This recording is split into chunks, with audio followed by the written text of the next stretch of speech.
ബംഗളൂരു സ്വദേശി സൂരജ് ലാമ തിരോധാന കേസിൽ DNA ഫലം വൈകുന്നതിൽ കോടതി അതൃപ്തി പ്രകടിപ്പിച്ചു. ഹൈക്കോടതിയാണ് അതൃപ്തി അറിയിച്ചിരിക്കുന്നത്. 2 ആഴ്ചയ്ക്കുള്ളിൽ ഫലം ലഭ്യമാക്കണമെന്ന് ഹൈക്കോടതി തിരുവനന്തപുരം FSL ലബോറട്ടറിക്ക് നിർദ്ദേശം നൽകിയിട്ടുണ്ട്.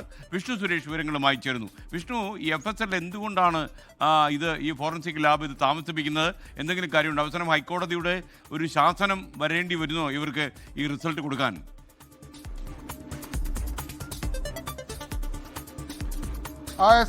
ഹൈക്കോടതി കടുത്ത അതൃപ്തിയാണ് ഈ വിഷയവുമായി ബന്ധപ്പെട്ട് പ്രകടിപ്പിച്ചിട്ടുള്ളത്. കാരണം സൂരജ് ലാമയെ കുവൈറ്റിൽ നിന്ന് ഇങ്ങോട്ടേക്ക് കൊച്ചിയിലേക്ക് ഡീപ്പോർട്ട് ചെയ്തു. പക്ഷേ അദ്ദേഹത്തിന്റെ ബന്ധുക്കളുടെ അടുത്തേക്ക് എത്താനാകുന്നില്ല. നമ്മളിവിടുത്തെ സിസ്റ്റത്തിന്റെ പരാജയത്തെ തുടർന്നാണ് അദ്ദേഹത്തെ കാണാനാകുന്നതും. ഇപ്പോൾ പോലീസ് തന്നെ ഒരു നിഗമനത്തിലേക്ക് എത്തിയിരിക്കുന്നത് അവിടെ നിന്ന് ലഭിച്ച മൃതദേഹം അദ്ദേഹത്തിൻ്റെതാണെന്നാണ്. പക്ഷേ അതിൽ ഔദ്യോഗികമായി സ്ഥിരീകരിക്കണമെങ്കിൽ DNA പരിശോധനാ ഫലം വരണം.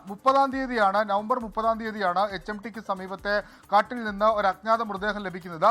പോലീസ് അത് സൂരജ് ലാമയുടേതാണെന്ന് സംശയിക്കുന്നു. അതിന് പിന്നാലെ DNA പരിശോധനയ്ക്ക് അയക്കുന്നു.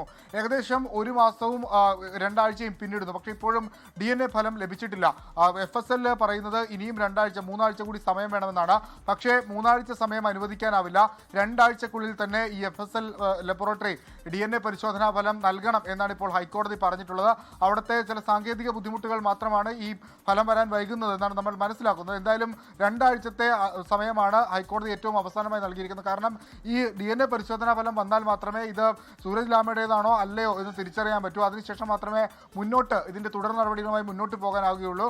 അപ്പോൾ അടിയന്തരമായി ഇത് ലഭ്യമാക്കാനുള്ള നിർദ്ദേശം ഹൈക്കോടതി നൽകിയിട്ടുണ്ട്. ജസ്റ്റിസ് ദേവൻ രാമചന്ദ്രന്റെ ബെഞ്ചാണ് ഈ സൂരജ് ലാമയുമായി ബന്ധപ്പെട്ടുള്ള തിരോധാന കേസിൽ പരിഗണിക്കുന്നത്. അദ്ദേഹത്തിന്റെ മകൻ സാന്തോൻ ലാമയാണ് ഹർജി നൽകിയിട്ടുള്ളത്.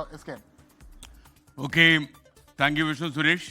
ലോകത്തെവിടെയായാലും ഏത് സമയത്തും 24 വാർത്തകളും ഓഗ്മെന്റഡ് റിയാലിറ്റി പാക്കേജുകളും എക്സ്പ്ലെയിനറുകളും വിശദമായി കാണാൻ ഞങ്ങളുടെ YouTube ചാനൽ നിങ്ങൾക്ക് സബ്സ്ക്രൈബ് ചെയ്യാം.